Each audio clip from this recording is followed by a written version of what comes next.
you could also call the North Side Highlands. You know, you could call change my mind. you know what I Still mean? the motherfucking north. Yeah, dog, it's the nutty block. You know, like you could call. I mean, you know, it's just what it is, and it's not offensive if you say I'm a breakdancer because you know what? If you just don't know, you don't know. But it's not okay to call someone a nigger just because you don't know. You know, there's offensive, you know, like in certain cultures, throwing up thumbs up is fuck you, like in the UK. And we're over there running around like, hey, what's up? yeah, double fuck you, you know?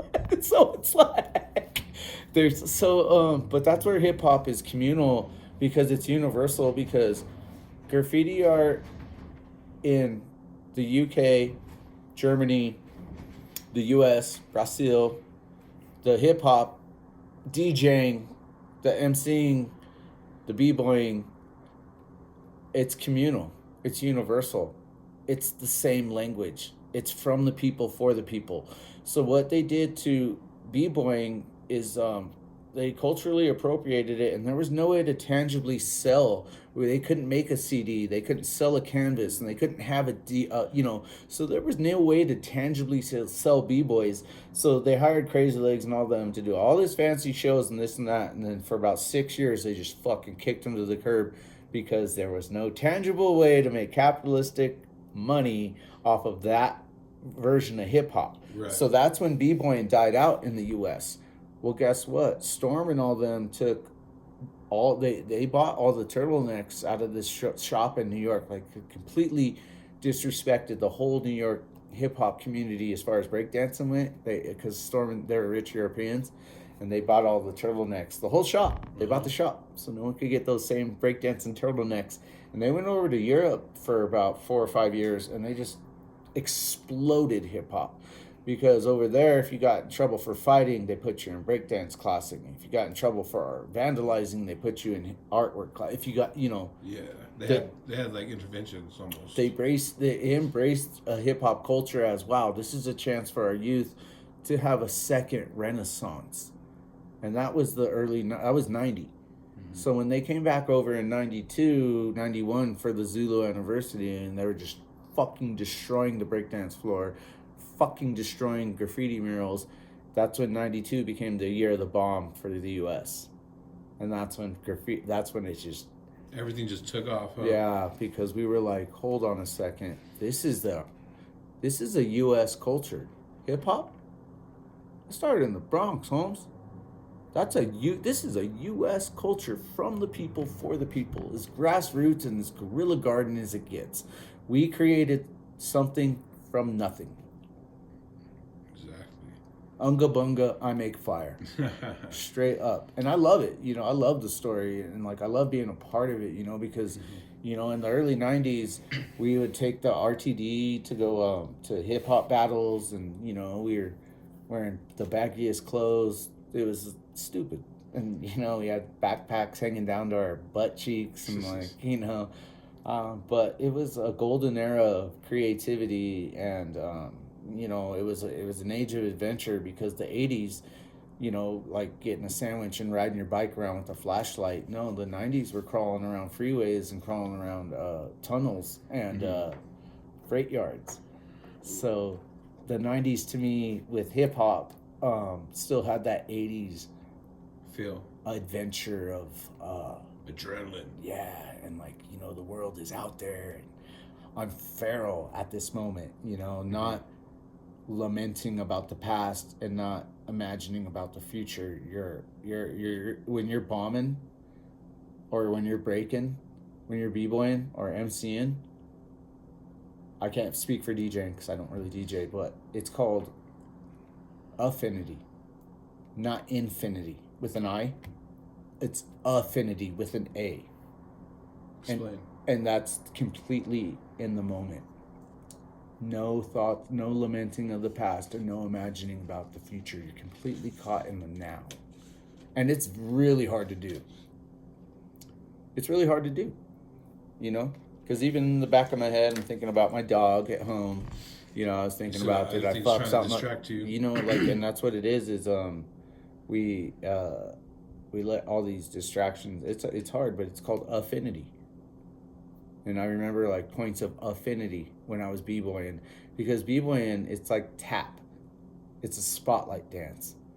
Look at me, here I go. You know, it's like this. Look what I'm doing. Yeah, and you have to be completely in the moment, or you're gonna snap your finger. Just like martial arts, like how Bruce Lee talks about being caught in the moment.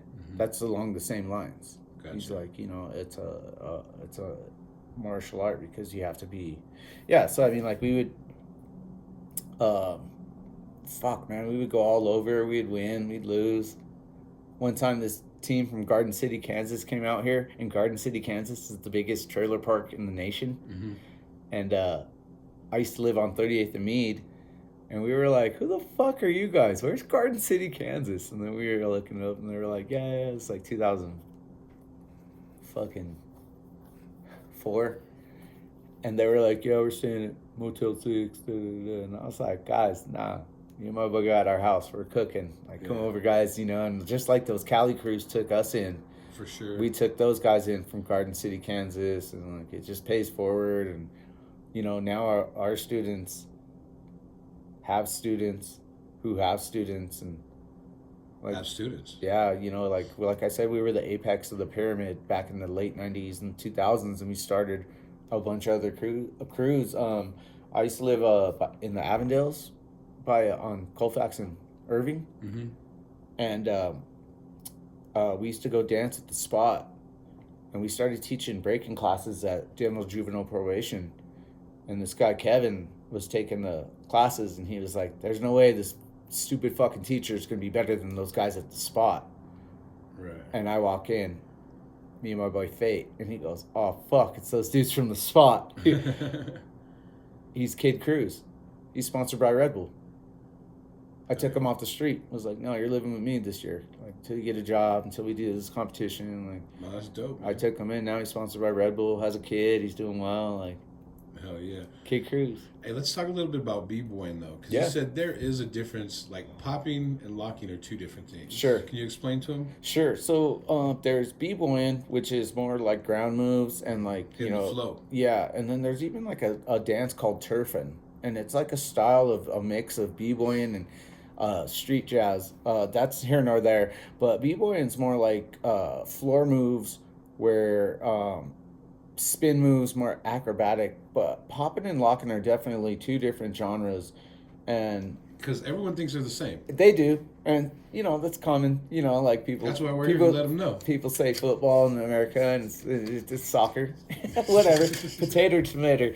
But so popping has to do more with, and popping actually came from the Bay, which a lot of people don't know. It came from the Yay area. It came from the Bay. It's like, it straight up is unique to the Bay Area, and a lot of people don't know that. But it has to do with more like waves and like the way your body can pop, or like you're talking the ticks, like you said. Like ticks. There's pops. There's more than hits. One type, right? Yeah, there's waves. There's tuts where you do like King Tut styles where boxes, and there's waves where it's completely just waves. There's ticks where you just tick. There's strobes where you act like you're in a strobe light and you're running towards first base. There's hits where you're like, where your body just hits like you're gang banging on someone almost in a way. And then there's like pops where you like pop. There's so many different styles, but popping came from the Bay around the same time in the early 70s, where all of this just there's no TV, it's all Soul Train, right, is where it mostly got translated from side to side on left coast, west coast, third coast, Houston. It's but lock-in has to do more from LA, because a guy named Don Campbell Lock, it was a more singular style of funk dancing that had these really tight ways of locking your arms, your elbows, and your knees. And it was called locking. And that was like you were saying, more rerun. Yeah, if you're old school, what's happening? Rerun used to do yeah. And he does it in a couple videos too. I mean, he does it in like a DJ Quick video. And yeah. And if you watch Soul Train, there's a lot of locking on Soul Train, but there's a lot of popping too. And so it was cool. It's cool to see that how b-boying from the Bronx, popping and locking all became a part of an urban dance genre, which was hip hop. And what's crazy is you see it in the movies too. Yeah. In Beat Street, you see them hitting the floor. Yeah. Full on battles. Yeah, and some fools are breaking, some fools are b-boying, some are locking. Like Mr. Wave gets in there, right? And nobody does. He created the style, and then some guys are locking a lot, mostly b-boying because of the momentum moves. The movie Breaking, where it went to the West Coast, yeah, where it's mostly popping and locking because on the West Coast, it was more. Either way, there's a lot of punk rock style roots with the way they dressed, but Beat Street was definitely more b-boying, where Breaking and Breaking 2, Electric Boogaloo, they were definitely more popping and locking based because popping and locking is West Coast. Was the scene in the West? Yeah, and like they shared, because cultures clash and collide and people build and people travel and it became, by the 80s is when it was mixed together. Right. It took a decade. Because in the early 70s is when the Nigga Twins, I'm talking 73, that's when they started hitting disco dance into the floor. That's when people started doing waves and popping and stuff. Soul Train. And then that's when Lockin' came out. And then over about 6-7 years is when it all started meshing, and that's when the movies came out. And that's when it became part of capitalistic America. Because then it became something tangible you could sell. My movie about hip hop. So, that's where the cultural appropriation comes in. And that's where they started just... Hey, but it educated us because we would have never seen it. It really did. If they didn't do that shit, if they didn't have Beat Street and Electric, Breaking all that shit, fucking Colors and all that shit, we would have still been kind of... And if a lot of people didn't have yoga, a lot of people would lose their minds or be less in shape. Because yoga is great for people, but we did culturally appropriate it and sell it. We sell it. And it's designed for, and hip hop wasn't, in my opinion, wasn't meant to be sold. But I'm glad people can make music or money off of it as long as it's the artist. It's taking a lot of people out of the streets, and not just like rap, but everything. Yeah. Artists, dancers. Yeah. Everything. Musicians. You name it. Fucking fashion artists, you know what I mean? Yeah. Weed growers, fucking lowrider builders, you know what I mean? The fucking... Chefs, there's hip-hop snacks now. Have you seen those? Yeah. You were talking earlier, like, within b-boying, though, there's all kinds of different, you know what I mean? Like... You were breaking it down about kind of like what we just did with the pop and the different styles. Is there all kind?